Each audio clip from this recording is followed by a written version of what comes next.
Benvenuto. Oggi vedremo il progetto Sapphire. Che cos'è Sapphire? È un'azienda con sede a Dubai che ha l'obiettivo di tokenizzare i beni materiali che ancora oggi sono governati da entità centralizzate. Ma cosa significa tokenizzare? Consiste semplicemente nella conversione dei diritti di un bene in un token digitale registrato su blockchain. Il bene reale e il token sono legati tra loro in maniera univoca dallo smart contract. Ma allora cosa si potrà tokenizzare? Immobili, impianti solari, arte, brevetti, patrimonio di materie prime e tutto ciò che può essere ricondotto ad un proprietario.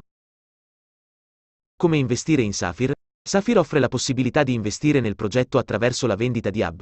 Gli hub sono dispositivi elettronici, oppure, licenze software che permettono di coniare lo Zenic. Lo Zenic è la moneta proprietaria di Sapphire, e ad oggi vale 17 centesimi.